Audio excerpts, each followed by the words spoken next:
Chase Lee Hockey here with the Blue Futon. And this is my first time reviewing a Peacock series, and this is A Family of a Friend.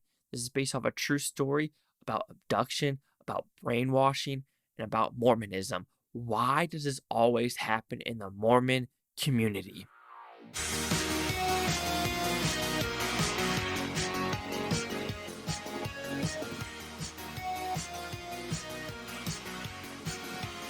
So, A Friend of a Family, what it's about, it's a very simple premise actually. This is a 8 to 10 episode series of two families known each other for 2 years. This family basically like, oh, I want to take this daughter horseback riding, but it's not horseback riding. It's to Mexico, and it's brainwashing, and there's these different planets, Zethra, Zera, what is happening, a baby, Susan, FBI. Why can't this person get caught? What is happening? This is a definition of grooming.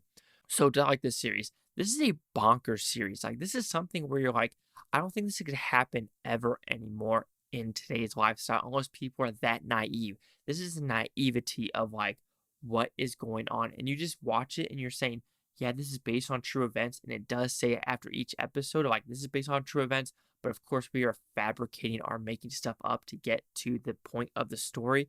But I'm like, if even half of this is true, this shit is bonkers.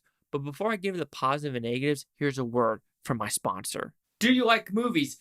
Do you like art? Do you like stuff made in the USA? Then I got a product for you. Movie Palette. It is absolutely gorgeous artwork. Look at this. Ooh, ah. It doesn't give you any justice. Let's give you a closer image. So Movie Palette, how does it work? These are created by a team of artists who carefully choose colors for our canvases paintings. First, the most common color of every scene in the movie is found. Colorful stripes are then put on a canvas in chronological order from left to right.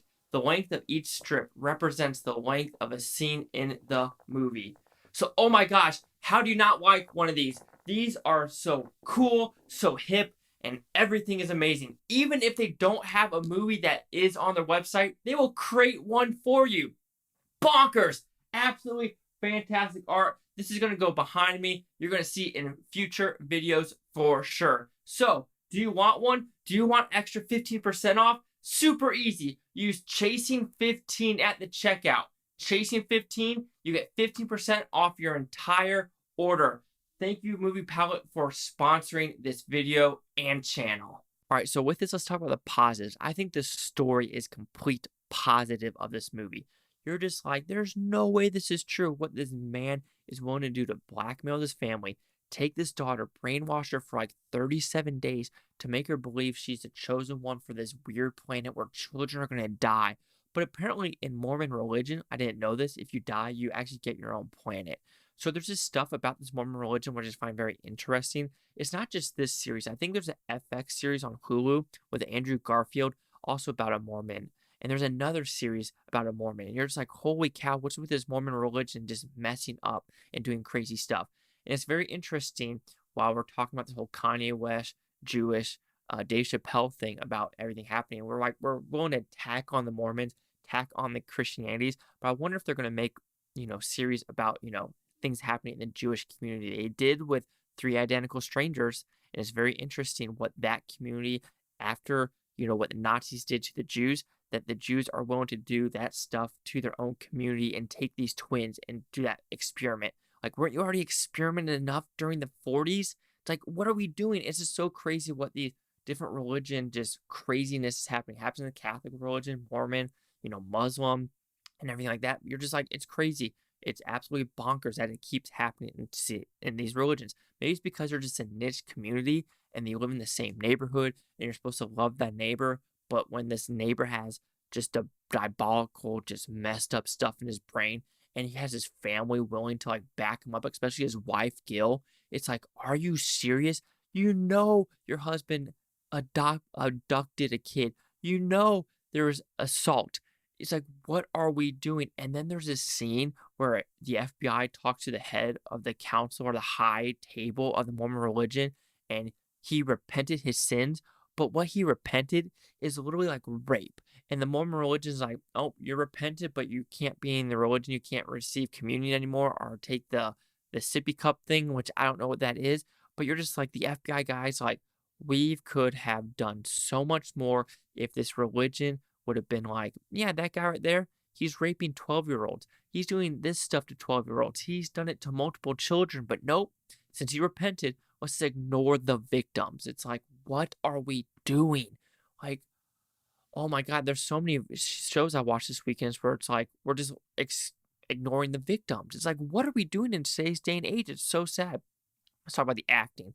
You have Colin Hanks, great job, and a Paquin, great job, and a Jake Lacy, another great job. Great, a crazy mofo, and then Mackenzie Grace as well. Great job in the story. But you're just like, why is this family not putting this daughter to therapy? Like, there's something really wrong with her where one of the options is if she touches a boy, she's going to get vaporized. And she believed that. And she didn't touch a boy for like 2 years. So I'm not talking about sexually. I mean like hand holding with a boy. Oh my God. It's just so baffling. And how this naivety of like there's some sexual stuff in this movie where this guy did to the husband and wife to make him feel like he's a homosexual. And of course, in the Mormon religion, that's a complete no-no at that time and age. So you're just like, what is going on? This is absolutely bonkers. So I think technically the production design, the acting, and the story works extremely well with this film or series. What I think it doesn't do so well, it sometimes drags. Some of these episodes don't need to be 50 minutes. I mean, some of it really dragged with the pacing. I do wish they had a little bit more story with the FBI. And I wish maybe it wasn't so dramatized because some stuff I'm like, did that really happen? And you have to do some research. Like, I know you want to make this 10 episode series and you got to dramatize some stuff, but you're just like, if this is really that bonkers, why do you need to make some stuff up? So overall, Friend of a Family, it's a great show, great acting, production design, story, bonkersness. However, the main fault, which will take it down a couple notches in my opinion, is the pacing. Some of the stuff you're just like, where is this story going? And sometimes the timeline can be a little bit annoying because like the first 2 episodes, you're in the now, if you want to put it that way. Episode 3, you have to go 2 years back to see why the family believes that way. And then it just goes back and forth in some scenes. And at the very end, you're like, oh, now you're in 77, now you're in 79. So maybe if they talked about the years in between, that would have been a little bit more interesting. But they kind of did a little bit too much jumping and just slow pacing into like that time where she was abducted, which they needed that. But it was like when she was in Wyoming, and you're just like, what is happening? Because why isn't this guy being caught? What is he also doing? Because, like I said, the last 3 episodes, they kind of ignore the Jake Lacy character, which is the guy who is abducting these girls. But overall, it's a great bonkers series where it's hard to believe this actually occurred. So a Friend of a Family will receive a 4 out of 5 Blue Futons, which equals that 80%. So let's see the critics' news scores gave this one. So you have critics a 91%, audience score an 81%. I'm going to see if there's a critic consensus. I hate that it does it. Yes, there is. Unspoiling like a slow motion nightmare, A Friend of a Family benefits immeasurably from Ella's Hitman's depth direction and Jake Lacy's unflinching portrayal of insidious evil. Deft? Did you say the right word? Anywhere. Oh, so one person directed this whole series? That might make it, good. But oh my gosh, it's just one of those things where you're just like, what is happening? How is this real? Can it happen in today's day and age? Maybe because people are just so brainwashed. Yeah, I think about it. I think it could happen today. People still get brainwashed because they're just weak-minded. And I think this family was a little bit weak-minded, and that's unfortunate. 91, 81, 80. Chase out with the Blue Futon. Like, comment, subscribe. Let me know everything is Bluetonian. You Blue Futonians, thank you for watching. Have a fantastic day. Peace and love to every single one of you. Thank you for watching, and thank you for subscribing. You mean the world to me. But don't be a friend of a family. Or do it. Just be careful. Just be careful, okay?